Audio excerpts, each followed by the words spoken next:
खालिस्तान मांग अपने आप में धोखा है। जब से आपकी सरकार बनी है निश्चित तौर पे वहाँ लॉ एंड ऑर्डर की स्थिति थोड़ी सी पंजाब में वीक हुई है। गुरु ग्रंथ साहब जी को आड़ लेकर किसी थाने को घेराव करना ये अपने आप में बहुत शर्मनाक बात है। छत्तीसगढ़ का सिख निश्चित तौर पे कोई भी ऐसे अमृतपाल के साथ कभी नहीं खड़ा होगा। कोई भी हमारी ऐसी कोई मांग नहीं है कि हमको खालिस्तान कहीं नहीं चाहिए, देश हमारा। नमस्कार, मैं हूं मनीष।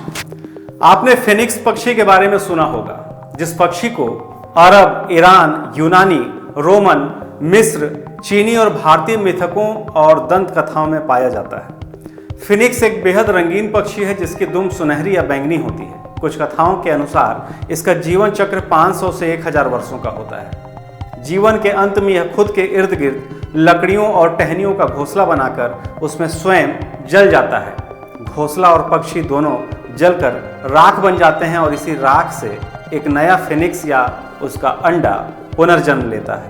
आज पुनर्जन्म की कहानी इसलिए कि पंजाब में कुछ ऐसा ही हो रहा है। 70 के दशक में जब पंजाब में अलगाववाद की आग फैल रही थी, ठीक उसी दौर में अमृतसर के चौक मेहता इलाके में एक 7 साल का मासूम बच्चा दमदमी टकसाल में सिख धर्म की पढ़ाई करने पहुंचा था। बड़ी शिद्दत के साथ उस बच्चे ने वहां सिख धर्म की तालीम लेना शुरू किया। उसकी काबिलियत देखकर उसके गुरु हैरान भी थे और खुश भी थे। वो बच्चा लगातार आगे बढ़ रहा था। वो मन लगाकर पढ़ाई करता और अपने काम से काम रखता। कुछ साल के बाद पढ़ाई करते करते उस बच्चे के भीतर सिख धर्म के प्रति गहरी आस्था ने जगह बना ली, लेकिन साथ ही उस पर कट्टरपंथ भी सवार हो गया। उस बच्चे का नाम था जरनैल सिंह भिंडरावाले। आप सोचेंगे कि हम 70 के दशक की कहानी आज 2023 में आपको क्यों सुना रहे हैं, तो आपको बता दें कि इतिहास खुद को दोहराता है। पंजाब में 70 का दशक फिर से वापस हो गया है।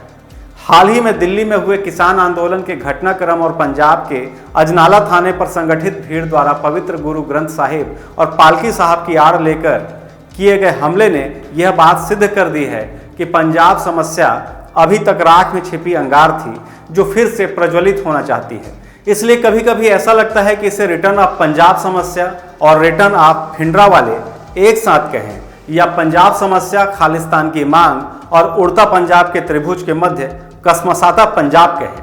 पंजाब समस्या का गुणसूत्र पंजाब को अलग राज्य बनाने की मांग से कहीं अधिक राजनीतिक रही है। पूर्व के पंजाब समस्या का एक कारण 20 जून 1951 से लेकर 11 जून 1987 तक 9 बार लगाए गए राष्ट्रपति शासन को भी जाता है, जिसका उपचार केंद्र सरकार ने सरकारिया आयोग के सिफारिशों के जरिए करना चाहा। 80 के दशक में पंजाब में कई ऐसी घटनाएं हुई जिसका सीधा असर राष्ट्रीय राजनीति पर हुआ और उन घटनाओं की वजह से कई साल तक पंजाब आतंकवाद की आग में झुलसता रहा।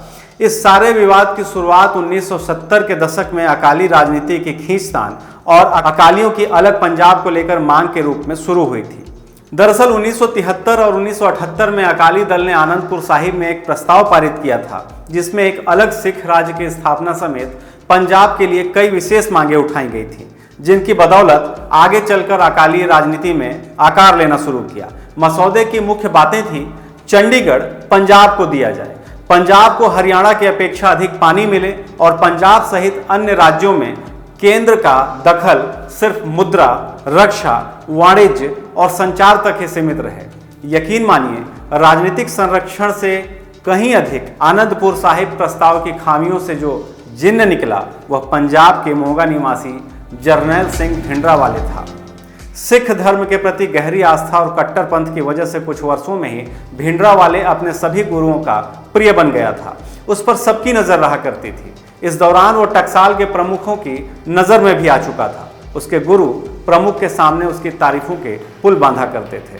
सिख धर्म के प्रति भिंडरावाले का समर्पण और त्याग देखकर टकसाल के प्रमुख इतने प्रभावित हुए कि जब उनकी मौत हो गई तो संगत ने प्रमुख के बेटे की बजाय जरनैल सिंह भिंडरावाले को टकसाल का प्रमुख बना दिया।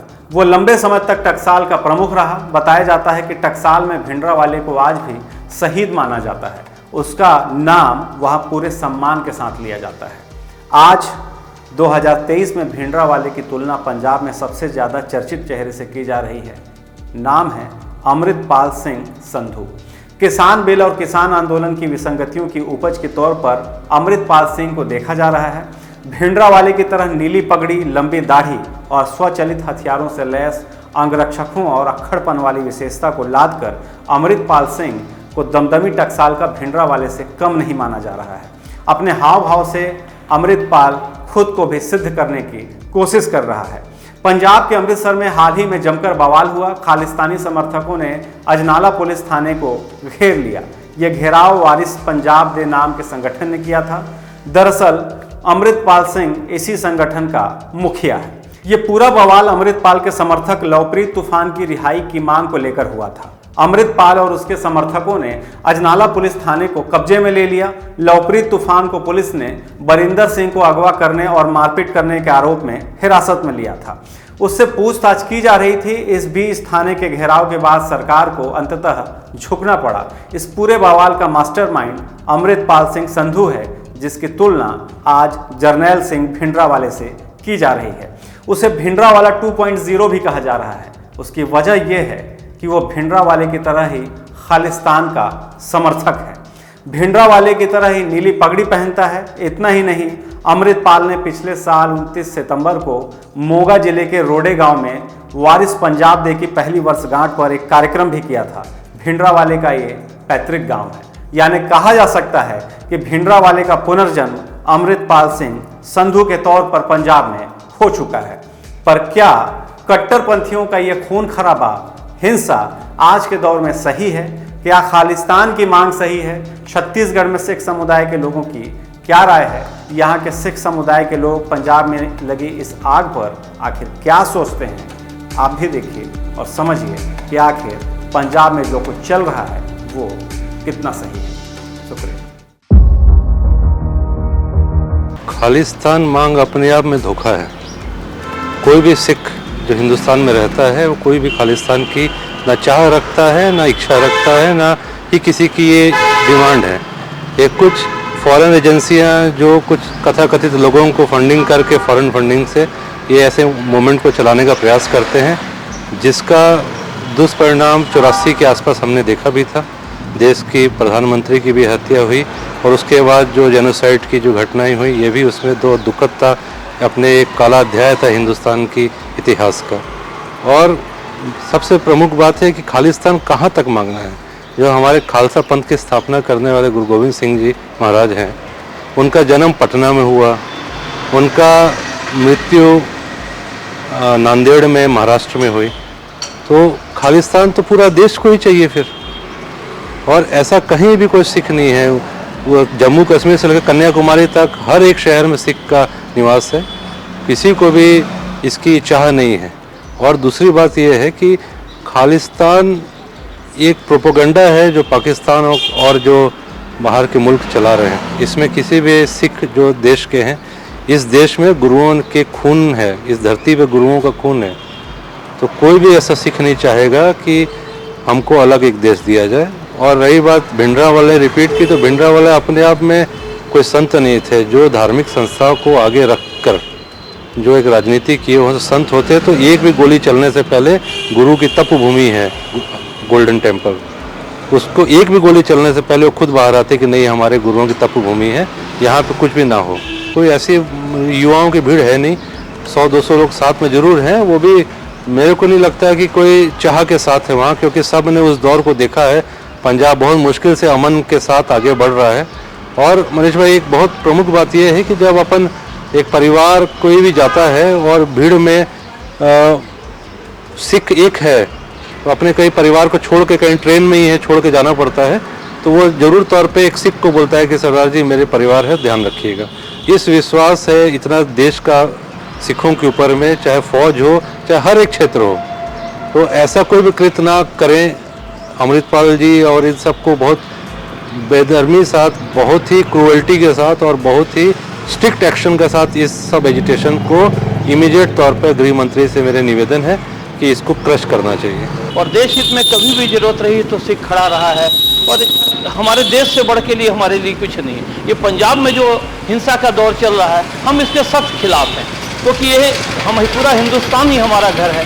हमारे बहुत कम लोग पंजाब में रहते हैं, अधिकतर लोग पंजाब से सब बाहर रहते हैं। तो हम तो अपने देश हित की ही बात करेंगे और जो वहाँ हिंसा चल रही है उसके सख्त खिलाफ हैं हम। निसंदेह हिंदुस्तान का कोई भी सिख जो है ना तो खालिस्तान की डिमांड करता है और ना खालिस्तान चाहता है, लेकिन कहीं न कहीं लोगों के मन में एक तकलीफ है, वहाँ के लोगों के मन में कि भूतकाल में पंजाब के लोगों को बंटवारे के समय से जो आश्वासन दिए गए राजनेताओं द्वारा, सरकारों द्वारा, वो कहीं ना कहीं विखंडित होते चले गए, जिसके आक्रोश के रूप में शायद पहले भिंडरावाला पैदा हुआ और बाद में भी राजनीतिज्ञों ने अपने इस्तेमाल के लिए लोगों को जो झूठे आश्वासन दिए, प्रलोभन दिए कि नहीं हम आपके कम्युनिटी के लिए ऐसा करेंगे, पंजाब के लिए ऐसा करेंगे, और बाद में अपने वादों से मुकर गए। तो ये सिख कम्युनिटी जो है ये हमेशा जुल्म के खिलाफ खड़ी होती है और सच की आवाज़ के लिए लड़ती है। सूरा सो पहचानिए जो लड़े दीन देर, ये गुरु ग्रंथ साहिब का एक मुख वाक है। तो ठीक है, निसंदेह अमृतपाल सिंह का ये कार्य गलत है, मैं मान गया कि खालिस्तान की डिमांड गलत है, लेकिन कहीं ना कहीं वर्तमान परिवेश में सरकार को भी समझना होगा कि पंजाब जो शुरू से झेलते आया है अपनी तकलीफ़ों को, विभाजन में 75% वहाँ पाकिस्तान में दे दिया गया, उसके बाद जब वर्तमान पंजाब था, जब मिला हिंदुस्तान को, उसको भी छोटे छोटे टुकड़े कर दिए, कभी हिमाचल बना दिया, कभी हरियाणा बना दिया, कभी कुछ करके एक छोटा सा टुकड़ा सिखों के पास रह गया है।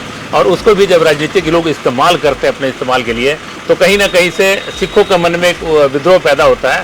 मेरा तो कहना यही है कि अमृतपाल सिंह का ये खालिस्तान की डिमांड भले गलत हो सकती है, लेकिन कुछ न कुछ मांगे जायज़ हैं जो सिखों के हित के लिए, सूरा तो पहचानिए जो लड़े दीन के हित, तो वो लड़ रहे हैं, जो इसलिए लड़ रहे हैं कि लोगों को उनका हक मिल सके, एक वाजिब हक मिल सके।